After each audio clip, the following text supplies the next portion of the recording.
Bora então esclarecer aqui as dúvidas dos nossos ouvintes sobre meningite, esse e outros assuntos também, mas eu quero abrir aqui essa entrevista com o Dr. Francisco Ivanildo, que é infectologista, gerente médico do Hospital Infantil Sabará, perguntando aqui algo que é muito frequente entre os nossos ouvintes. Acabei de pegar uma mensagem do ouvinte, JCP, final de telefone 1521. Gente, quem tem que tomar a vacina contra a meningite? Ele insiste, quem deve tomar essa vacina? Todo mundo? É todo mundo, doutor Francisco? Bom dia. Olá, bom dia a vocês e bom dia aos ouvintes da Band News. Na verdade, existem vários tipos de meningite, né? Então é importante a gente primeiro entender isso daí. E quando a gente se refere especificamente às meningites causadas por agentes infecciosos, né, seja por vírus ou por bactérias, e aí vamos focar principalmente nas bactérias, que são os causadores de meningites mais graves. Nós temos 3 tipos de bactéria, né, o hemófilos, o pneumo e o meningo, né, o meningococo, né, que podem causar meningite. Para todas essas 3 bactérias, a gente já tem vacina contra alguns sorotipos. Os sorotipos são como subtipos das bactérias e as vacinas são feitas contra esses sorotipos mais frequentes. Então, já existe disponível há alguns anos na rede pública e na rede privada também, vacinas contra a meningite causada por hemófilos. Essa vacina é feita a partir do 2º mês de vida. Vacina contra o pneumococo, é uma vacina que a gente chama de 10 valente, porque ela protege contra 10 sorotipos. Também é feita no 1º ano de vida e depois pode ser feito reforço na idade adulta. E a vacina contra o meningococo. Então, existem disponíveis na rede pública 2 tipos de vacina. A vacina contra o meningo C, que é o sorotipo que habitualmente é mais frequente, e a vacina contra o sorotipo AC, os sorotipos A, C, W e Y. Elas são dadas em momentos diferentes da vida. A vacina contra o meningo C para as crianças pequenas. E aí, na adolescência, o adolescente recebe um reforço da ACWY. Então, assim, basicamente são essas as pessoas, quer dizer, é a partir da faixa etária infantil, né, a partir dos 2, 3 meses de vida que a criança começa a se vacinar. E o adulto? Quando é que o adulto precisa se vacinar? Todos os adultos têm que se vacinar? Eu acho que essa é a grande dúvida, né? Não precisam. Existem alguns grupos específicos para os quais existe recomendação de fazer a vacina. Então, pessoas que têm imunodeficiência, seja, por exemplo, doença pelo HIV, ou que fizeram transplante, ou que têm outras causas de imunodeficiência, podem também receber as vacinas contra a meningite. Além disso, profissionais de saúde, principalmente pessoas que trabalham nas áreas de urgência, né, que têm uma maior probabilidade de ter contato. Então, há alguns meses começou a ser aplicada a vacina contra o meningo C para essa população de profissionais de saúde. Mas, de forma geral, então não há indicação de receber a vacina de uma forma indiscriminada, de uma forma ampla, tá? Nem a situação epidemiológica do momento indica essa necessidade. No caso da Covid, a gente falou muito das comorbidades, né? Isso. Que tornavam a pessoa mais exposta à doença. No caso da meningite também, por exemplo, o idoso, quem é idoso, quem sofre de obesidade, tem de procurar a vacina também, doutor? Existem algumas situações específicas, né, no caso da meningite, que aumentam a predisposição a ter a doença e ter formas graves. Então, você citou o idoso, né? Então, a partir dos 60 anos, aumenta o risco de ter principalmente meningite por pneumococo. Então, a indicação, né, do idoso tomar essa vacina. Pessoas que têm doenças pulmonares crônicas, cardiopatas, de forma geral, e além das faixas pediátricas, né, que eu já me referi anteriormente. Todos os imunodeprimidos precisam receber essa vacina. Bem, a gente falou bastante sobre a Covid, as pessoas se tornaram até especialistas, né? A gente sabe que é um vírus respiratório que agia sobretudo nessa região, né? No sistema respiratório, pulmões e tudo mais, apesar de afetar outras partes do corpo humano.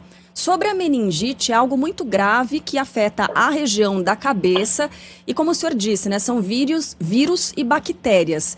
Primeiro, pergunta do nosso ouvinte Sandro também, como é que se pega meningite? E segundo, como é que ela age no corpo, né? Essa bactéria faz tanto estrago no corpo da gente, doutor? De forma geral, os agentes, as bactérias que provocam a meningite, elas penetram pelo trato respiratório também. Então, normalmente, a pessoa saudável tem contato com outro indivíduo que pode ser o que a gente chama de portador assintomático. Então, algumas pessoas podem ter essas bactérias, o meningococo, por exemplo, morando nas suas gargantas, né, na faringe, e transmitir para outras pessoas dentro da sua casa ou através de contatos íntimos. Então, normalmente, essa transmissão acontece com um contato íntimo e prolongado. Por isso que quando a gente detecta um caso de meningite meningocócica, que vai fazer a prevenção de casos secundários, a gente pega aquelas pessoas que estão mais próximas, né? As pessoas que moram na mesma casa, as pessoas que ficam muitas horas juntas com uma pessoa com meningite. A partir dessa entrada da bactéria na garganta, o novo infectado ele pode também ficar assintomático. Ou, em alguma circunstância, essa bactéria penetrar no organismo, penetrar na corrente sanguínea e ir parar lá no cérebro, na verdade nas meninges, né, que são membranas que envolvem tanto o cérebro quanto a medula espinhal. E aí provocam uma inflamação, né? Dependendo da intensidade dessa inflamação e da intensidade da resposta inflamatória, vem a gravidade da doença. Então a pessoa vai ter febre, dor de cabeça intensa, vômito, pode ter alteração de consciência, pode ter convulsão, né?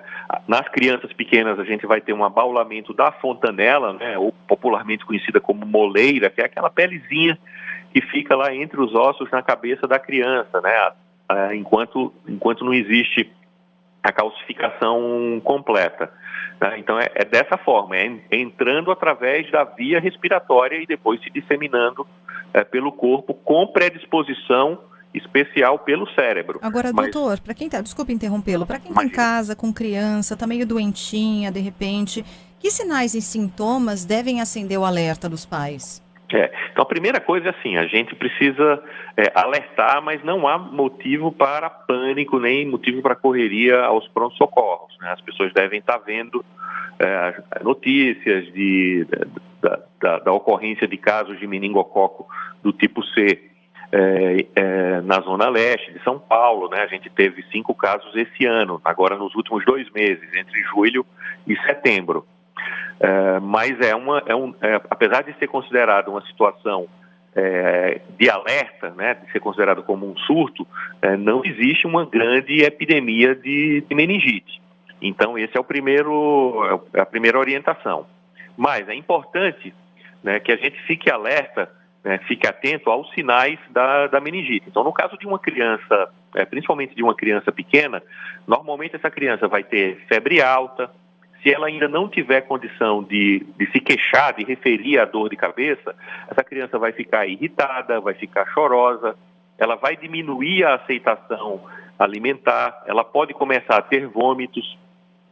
As criancinhas maiores começam a ter um sinal, e os adultos, né, adolescentes e adultos, que é muito característico, que é a rigidez nucal, né? Então, é a dificuldade de dobrar o pescoço para frente. Então, era isso que eu ia perguntar para o senhor, rígido. Se era lenda isso da pessoa encostar o queixo no peito, né? Que é um teste para ver se está ou não com essa parte tensa. Não é lenda, né? Nem todo mundo que tem meningite vai ter rigidez nucal.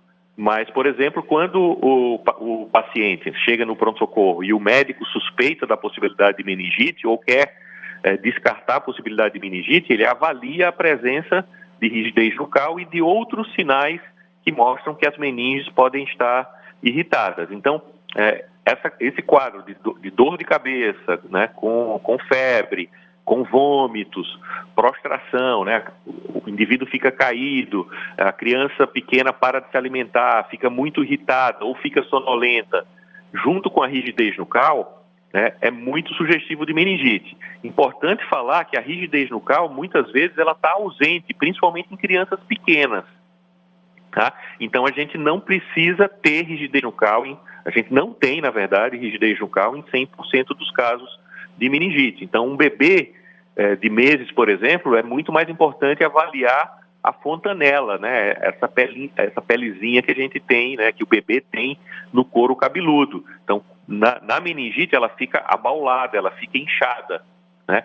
Mas é importante que essa avaliação seja feita quando a criança não está chorando, porque o próprio choro faz com que a fontanela fique abaulada pelo aumento da pressão, né? Então, na dúvida, levar ao pronto-socorro para uma investigação. Uhum. Muito bem, doutor Francisco Ivanildo, infectologista, gerente médico do Hospital Infantil Sabará. Muito obrigada pelas informações e orientações, doutor. Até uma próxima. Até a próxima. Obrigado pela atenção. Um bom dia.